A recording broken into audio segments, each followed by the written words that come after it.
Assalamualaikum warahmatullahi wabarakatuh. Dalam rangka melaksanakan kegiatan masa libur kerja, saya bersama teman sudah menjadi kebiasaan untuk melakukan penelitian yang menurutku penting dan mungkin tidak penting untuk orang lain. Seperti pada awal kata pendahulu ini, saya menyatakan bahwa diri saya bukanlah jebolan sekolah akademis yang memuat tentang perjalanan jenjang pendidikan sekolah perguruan tinggi, entah perguruan tinggi negeri maupun swasta.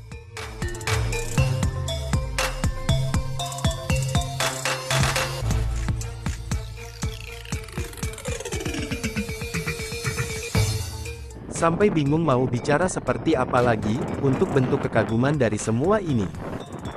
Mulai dari indahnya pemandangan alam, dari sistem pertanian yang terkonsep, dari bentuk-bentuk kearifan lokalnya, dan dari keramahan lingkungannya.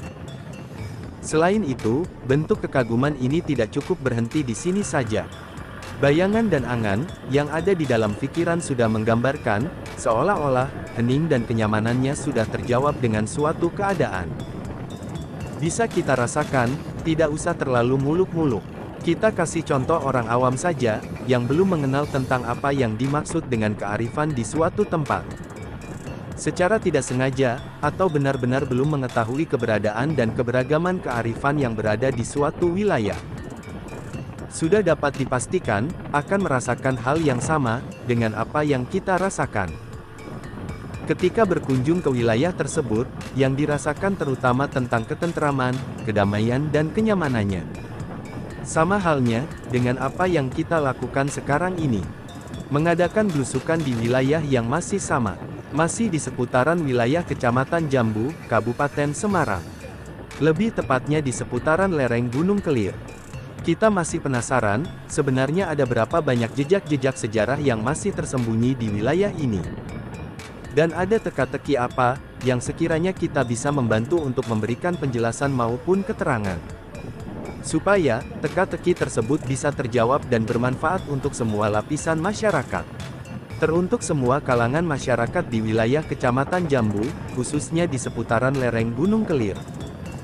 Perjalanan belusukan kita kali ini, memang sengaja tidak melalui jalan penghubung antar pedesaan. Akan tetapi, perjalanan belusukan kita kali ini, melewati atau melalui jalur utama lintas kabupaten, yaitu, Kabupaten Semarang ke Kabupaten Magelang, atau Jalan Utama Ambarawa ke Magelang.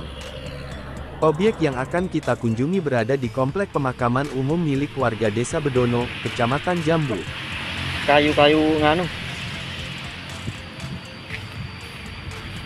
Akan tetapi, di sela-sela perjalanan kita sengaja berhenti sejenak untuk mengunjungi salah satu objek, yang merupakan tonggak sejarah berdirinya suatu wilayah di bawah pemerintahan desa. Wilayah itu disebut dengan nama Dusun Tapak. Oh, berarti Aneh kan, kenapa diberi nama Dusun Tapak?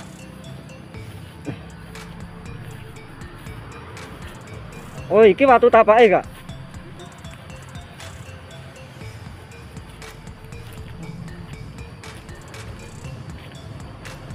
Nanti jari sing ana tapak nganune. Ini tapak kuda, ini biyen tapak, biyen cetha tapak sikil wong, tapi terus dadi koyo ngono. Oh iki tapak kuda. Iki tapak kuda. Dugaan iki tapak kuda ya.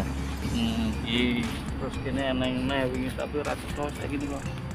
Ya umuman kene iki gambar nganu nih. Iki biyen tapak sikil sak kelingane wong. Tapi wis dadi koyo ngene. Aus kok ning kita iki iki. Iki jenengane watu apa? Watu tapak. Watu tapak ngono. Asal mula dusun tapak kene diarani dusun tapak. Oh, Diambil dari ini. oh toponimine dusun tapak mengambil dari Ini ada situs tapak ini. kuda dan tapak manusia. Tapak kuda dan tapak manusia. Seperti tapak kuda itu. Ora ono inskripsine, Kak. Ada juga yang malah iki waktu iki kan tulisannya obak lumut ora ketok. Kan koyo nang tulisan. Tapi lumutnya selalu kandel. Berarti keberadaannya ini di AP 2 jalur ya? Jalur kereta sama jalur Satu jalur kereta api jejak kolonial di bawah sini persis. Nih. Nah, Itu jalur kereta api itu. Jalur kereta api bergerigi ya. Masa kolonial.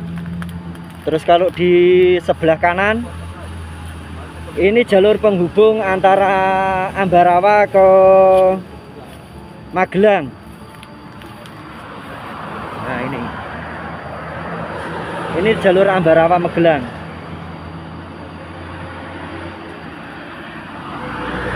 Nah, Dusun Tapak itu mengambil toponimi dari nama ini, Watu Tapak ini. Soal detail cerita rakyatnya, kita tidak dapat mengetahuinya. Karena, kita hanya mendapatkan berita atau cerita dari salah satu teman penggiat sejarah juga. Objek yang kita kunjungi berada di tengah-tengah dua jalur perlintasan. Yang pertama Jalan Raya Ambarawa ke Magelang. Dan yang kedua, jalur perlintasan rel kereta api yang dibangun sejak zaman kolonial Belanda. Jalur rel kereta api tersebut dibangun untuk mobilisasi tentara KNIL atau KNIL dan memuat hasil perkebunan. Jalur kereta api yang dibangun oleh Belanda membuka jalur penghubung dari stasiun Jogja ke stasiun Kedungjati. Tentunya kita tidak akan membahas tentang jejak sejarah pembangunan stasiun-stasiun yang sudah saya sebutkan. Di sini yang akan kita bahas tentang objek yang dijadikan toponimi sebuah wilayah di bawah pemerintahan desa. Objek tersebut berbentuk bongkahan batu alam. Secara kebetulan, objek tersebut ada dua buah batu dengan bentuk yang tidak beraturan, atau terbentuk secara alami. Warga sekitar memberi nama dengan sebutan Watu Tapak. Konon ceritanya, salah satu batu yang paling besar terdapat gambaran berbentuk telapak kaki manusia dan tapak sepatu kuda. Setelah kita mengadakan kunjungan untuk melihat tentang kebenarannya, dengan ketanyaannya, memang objek tersebut terdapat goresan bekas tapak manusia dan tapak sepatu kuda. Secara kebetulan kedua tapak tersebut terlihat. Akan tetapi, salah satu tapak sudah mengalami korosi atau sudah aus. Dikarenakan, terjadinya perubahan iklim, yang menjadikan salah satu gambaran ikon tersebut menjadi seperti ini. Hingga sampai saat ini, hanya dibuatkan pagar pembatas dari bahan bambu saja secara mengelilingi objek. Akan tetapi, perlindungan berikutnya, tidak dibuatkan pelindung atau atap, yang mampu melindungi dari teriknya matahari dan hujan. Atas fenomena yang terjadi pada kedua objek tersebut, warga masyarakat atau leluhur dari dusun tersebut, memberi toponimi wilayahnya dengan sebutan Dusun Tapak. Kecurigaan kita berlanjut ke sebuah pemakaman umum Desa Bedono, Kecamatan Jambu. Di area komplek pemakaman umum dengan sebutan kerajaan, terdapat benda cagar budaya atau warisan leluhur Nusantara berupa yoni. Nah, nanti akan kita kupas tentang apa yang dimaksud dengan yoni. Dan kenapa harus ada yoni di tempat pemakaman ini? Ataukah, dulu sebelum menjadi komplek pemakaman umum, lahan atau tempat tersebut pernah berdiri bangunan candi yang megah dan besar? Bagaimana cara mengulasnya, untuk benda cagar budaya tersebut? Sebelum kita sampai ke tempat tujuan, kita belum bisa memastikan, atau memberikan keterangan mengenai hal tersebut. Sedikit ulasan tentang kenapa candi-candi diberdirikan di tempat yang sakral. Ketika sang raja sudah menentukan suatu tempat, dengan kajian berbagai dasar yang sudah mendukung untuk berdiri bangunan candi, maka, tempat tersebut harus didirikan candi. Misalnya, ada suatu tempat yang dipilih untuk berdirinya bangunan candi. Sedangkan, lahan tersebut sudah memenuhi kriteria yang disahkan. Akan tetapi, lahan tersebut tidak menemukan material batu untuk komponen bangunannya. Tindakan selanjutnya, tidak memilih tempat lain, akan tetapi, tempat yang sudah dipilih tetap didirikan bangunan candi, namun menggunakan bahan material yang dibentuk dari tanah liat. Yang dibentuk sedemikian rupa, sama bentuknya dengan batu bata pada umumnya. Terkecuali, lahan yang dipilih sudah banyak atau mudah untuk menemukan material batu. Yang akan dipakai tetap material batu, untuk berdirinya bangunan candi. Sedangkan untuk membedakan batu bata kuno dengan batu bata buatan baru terlihat pada bagian ukurannya. Antara besar dan kecil objek yang dijadikan pembandingnya. Nah, akhirnya dapat dua alasan dalam satu pertanyaan.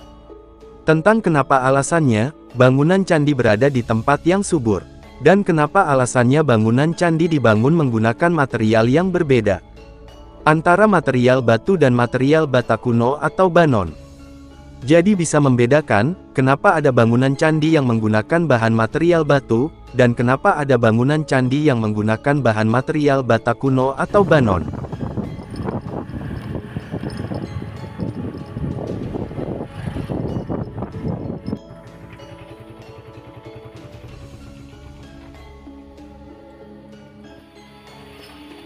Ana wong dolan kok kekitran.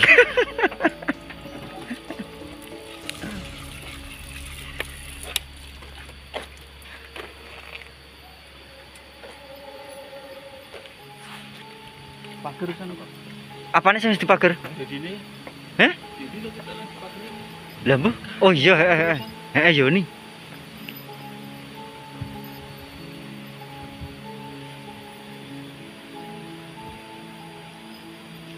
Nah iki makam anyar iki, Kak.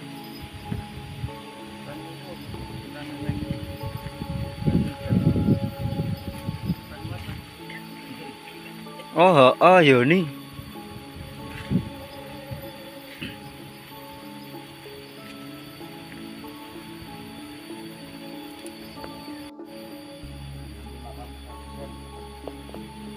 Yo pas, jenengane kerajaan. Yo pas. Kerajaan.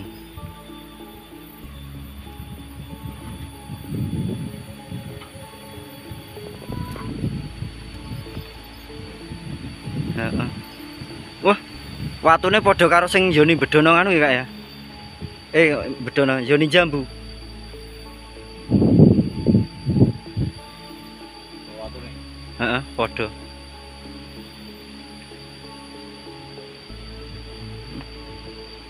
Wah, nah iki gede.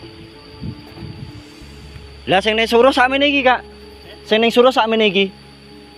Suruh. Heeh, ana linggane tapi. Tapi linggane slek, ora maksudnya ora slep kaya iki, kaya udu pasangane.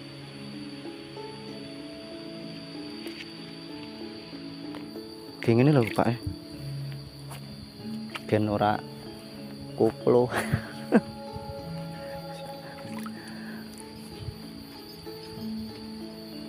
Lah pas sampe nganu ke malah banyu mambune bacin kon nggih raup aku, ya aku gak. Terus apa? Heh? Kuwi Wow, pakne. ora kuwi, gerap to Kang. Wah, ambune bacine raumu kon nggih raup. Nah iki kan resik iki. Terus kan terus. Tapi iki kena vandalis nah iki ya, Kak ya? Ki ngasah. Ki ngasah nek. Heeh, ki ngasah nek iki. Ora ngasah apa? Ngasah pedang. Apa ngasah pedang ora ngene to ya. Lagi numpul kayak Ki ngasah kapak terus sableng. Ora iki mesti gedolanan ki lho. iki pikirane mbek ngeres ngono iki. Ora. Ora mesti ngene iki gen laku. Banyune gen metu. Oh iki ra ditokke banyune kok. Jenengane ucah dolanan ora ngerti to, Kak? Ya ding wis karepmu lah. Ki ngasah kapak terus sableng. Oh, ini. Waduh. Kakang Adi pleteng. Nek ana wong dolan gegeri. Ora iso dilimpeke. Apa? Iya sapa to?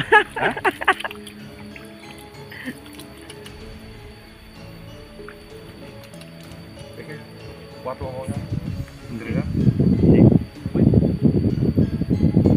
Tilak itu Pak. Lumpang nah ya. Ndi? Lumpang langsung tengen ndi? Iki seneng nambah lumpang. Memang ramping lumpang wis. Bahagia ora perlu ling pembahasannya muluk-muluk. Lebih dikenal dengan sebutan Yoni, berupa benda cagar budaya warisan dari leluhur Nusantara. Dengan bahan baku dari material batu andesit, Yoni tersebut berbentuk bujur sangkar dengan lubang kotak yang terdapat pada bagian penampang atas Yoni. Lubang tersebut difungsikan sebagai pengunci lingga. Yoni merupakan simbol representasi dewa-dewa pada masa itu. Benda ini digunakan sebagai sarana pemujaan yang pernah diciptakan. Buah karya dari tangan leluhur Nusantara. Buah karya yang menunjukkan suatu kewibawaan, kejeniusan, dan kemandirian di dalam peradaban masa lalu. sering disebut dengan sebutan yoni, yang seharusnya memiliki pasangan berupa lingga. Karena lingga yoni merupakan simbol Trimurti dalam mitologi Hindu kuno. Selain digambarkan sebagai wujud antropomorfik, Siwa juga digambarkan dalam wujud ikonik sebagai lingga. Pada dasarnya, lingga adalah pilar cahaya, the column of light, yang merupakan simbol benih dari segala sesuatu yang ada di dalam semesta ini berasal. Lingga seperti ini disebut dengan Joytrilingga. Siwa sendiri merepresentasikan dirinya ke dalam wujud pilar api mitologi Linggotbawa Murti. Sebagai simbol organ maskulin, lingga mengandung energi pencipta. Akan tetapi, energi tersebut akan berfungsi apabila disatukan dengan energi sakti, yang disimbolkan dalam wujud yoni. Untuk memberikan kekuatan bagi energi penciptaan tersebut. Dengan demikian, penyatuan antara lingga sebagai organ maskulin, dengan yoni yang merupakan simbol organ feminin, akan menghasilkan energi penciptanya, yang merupakan dasar dari semua pencipta. Penggambaran lingga yoni sebagai simbol Siwa dan saktinya, banyak dijumpai di Garbagreha Candi untuk pemuja Siwa, menggantikan Siwa itu sendiri. Candi-candi periode Jawa Tengah kuno yang garbagrehanya ditempati lingga yoni misalnya, Candi Gunung Wukir, Candi Sambisari, dan Candi Ijo.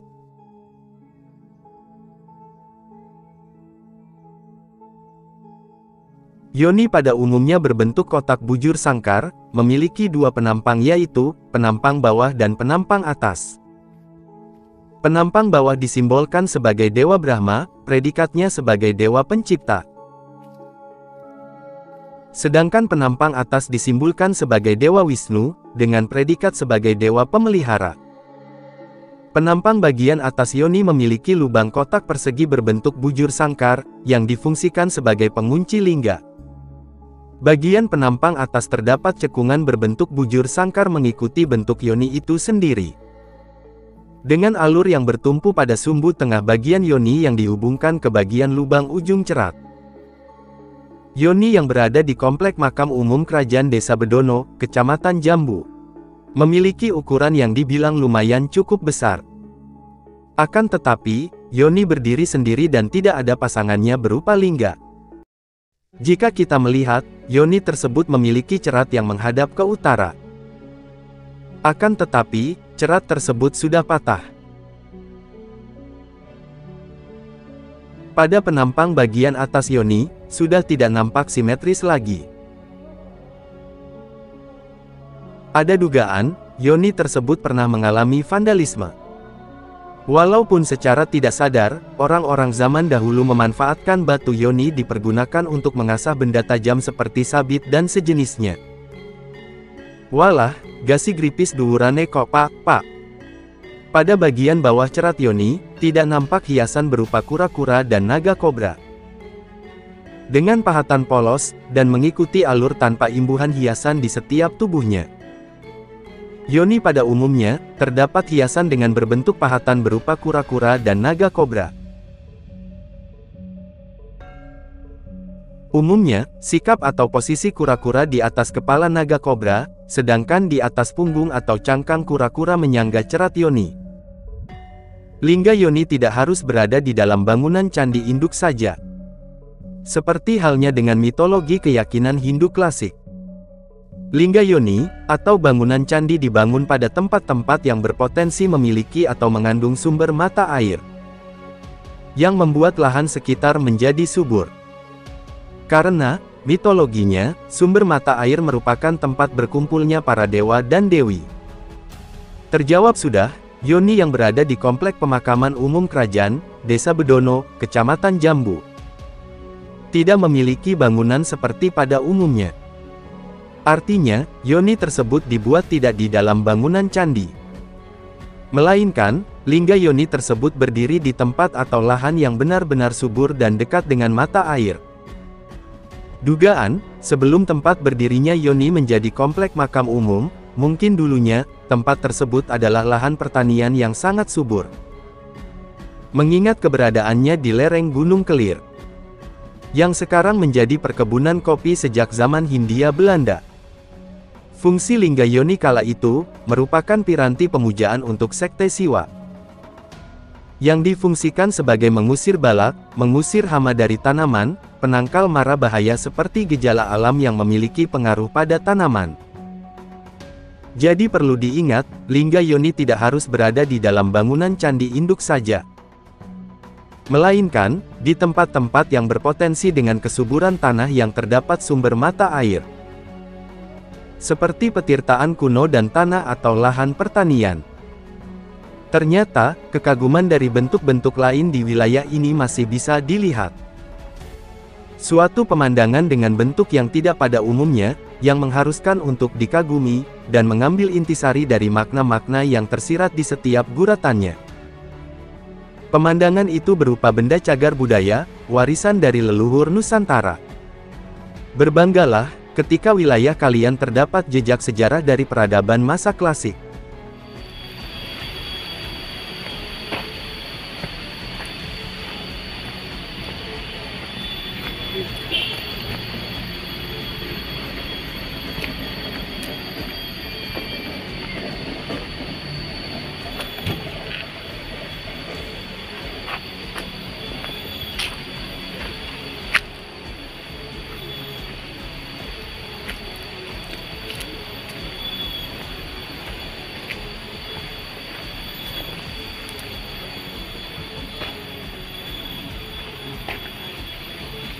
Yuk.